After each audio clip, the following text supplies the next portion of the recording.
Olá pessoal, nosso assunto hoje é sobre antes e depois.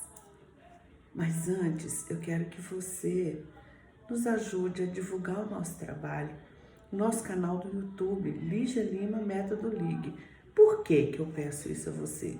Porque eu sei que esse é um conteúdo relevante, principalmente para profissionais da área de imagem pessoal, que com toda certeza fará muita diferença, porque ele tem um efeito transformador na sua vida e na sua história. Vem com a gente. Lígia Lima Método Ligue. Curta, compartilhe e nos ajude a divulgar. Então, gente, falando sobre antes e depois, afinal, o que é antes e depois? Certa feita eu estava dando uma passeada as redes sociais e eu vi muitos antes e depois.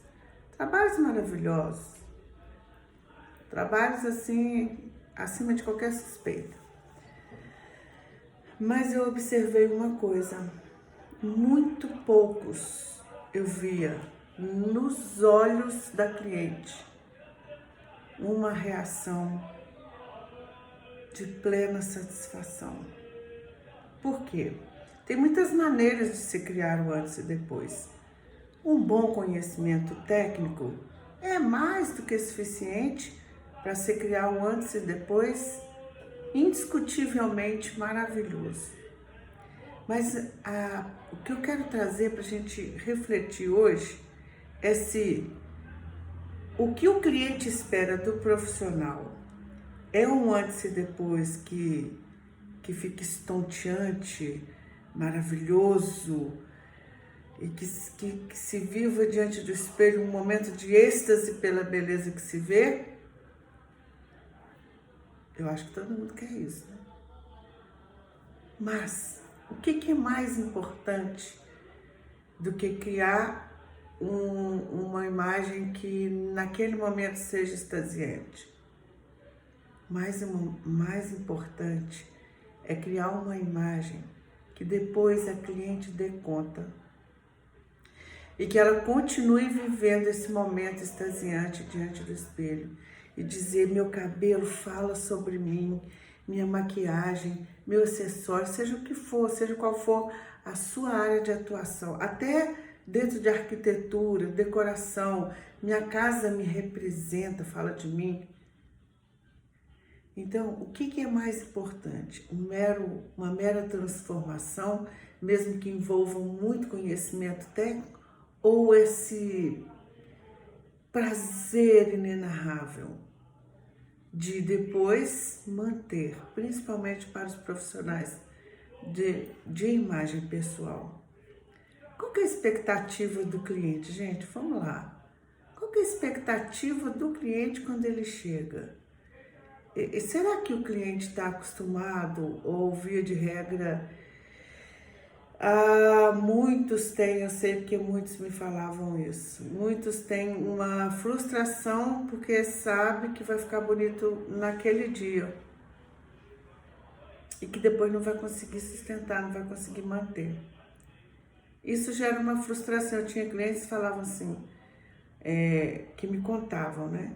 Que elas sempre falavam sobre esse diferencial que a gente tinha de se preocupar e em ensinar o cliente a finalizar.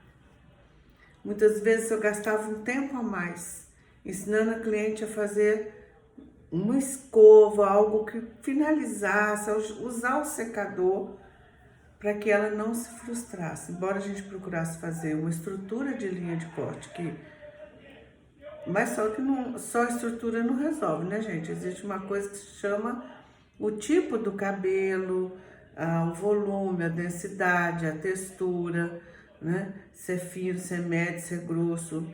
Tem cabelos que são mais difíceis de domar, tem cabelos que são fáceis de domar, mas que também você consegue domar fácil, mas depois ele já volta. Então, em se tratando de cabelo, por exemplo, nós devemos dar ao nosso cliente uma estrutura que depois ele consiga, porque hoje em dia, gente, não existe mais isso de colocar o cliente dependente. Sabe, quem é que vai em salão toda semana? Com raras exceções. A não ser aquela pessoa que tem mesmo, por exemplo, um cabelo crespo e definitivamente não gosta. E aí sim, essa é aquela cliente de escova semanal, pelo menos 2 vezes semanais. Mas não é, não via de regra, não é assim que funciona. As pessoas querem um corte de cabelo que a represente, mas que também seja prático e funcional. Então, segundo o nosso fundamento, a proposta deve ser o propósito. O que essa cliente vai ver diante do espelho? O que é mais consistente? O que se sustenta mais? Trazer o estilo da cliente ou criar uma linha de corte aleatório porque você acha que é legal, porque você acha que é chique, porque você acha que está na moda? O que é mais consistente? O que é capaz de fidelizar melhor o cliente? O que é mais fácil fazer o cliente voltar?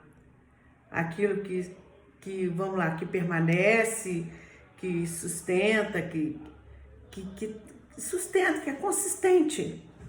Ou aquilo que dá um show, fica a coisa mais linda desse mundo, mas a sensação de que é uma vez só. Eu muitas vezes tive essa sensação quando eu ia cortar cabelo, ao ponto de falar assim, não, eu acho que eu vou cortar num dia em que eu tenho alguma coisa, alguma festa, né? Por quê? Porque eu queria meu cabelo bonito naquele dia e depois eu não dava conta mais. É lógico que o profissional sempre vai fazer melhor, né? Afinal, essa é a expertise dele, tá? Mas não significa que a gente deve deixar o cliente na mão, de não ajudá-lo nesse sentido. Por quê? Quando nós criamos estilo, identidade na pessoa e ela passa a lidar, eu falo até que ela costuma, depois que você cria essa identidade, ela tem motivação para se arrumar, não é verdade? E aí, se você perguntar para o seu cliente, quando é que você se sente mais representada diante do espelho? Quando a gente faz algo que é chique, está na moda, ou quando a gente busca o seu estilo, traduz na sua imagem, representa na sua imagem? O que você acha? Você, como que você gostaria de ser trabalhado em sua imagem? Segundo a sua identidade, segundo o seu estilo ou segundo o achismo do profissional? Porque o profissional pode naquele dia estar muito bem, muito para cima e ter ideias criativas porque ele está mais inteiro, mais entregue àquele momento, como ele pode estar triste, chateado, receber uma notícia ruim, teve algum aborrecimento. Vocês acham que isso não influencia no resultado?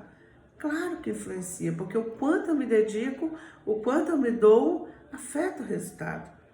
Então, gente, mais importante do que um antes e depois é o traduzir verdade do cliente, coisas que falam sobre o cliente, de tal maneira que ele se sente representado diante do espelho e que ele tenha a mão de trabalhar depois o próprio cabelo, ok? Então, pense nisso, na expectativa do cliente, não no que você quer ou no que você acha, mas na expectativa do cliente quando ele te procura.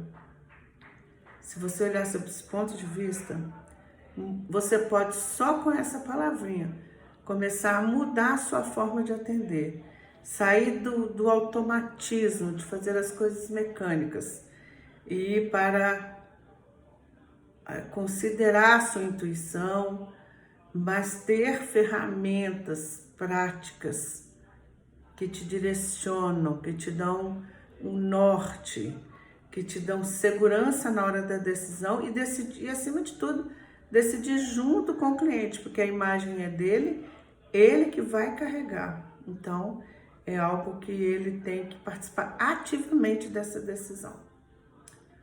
Concorda, gente? Então, muito mais que um mero antes e depois. O importante é traduzir a identidade na imagem do cliente. Ok? Um beijo grande.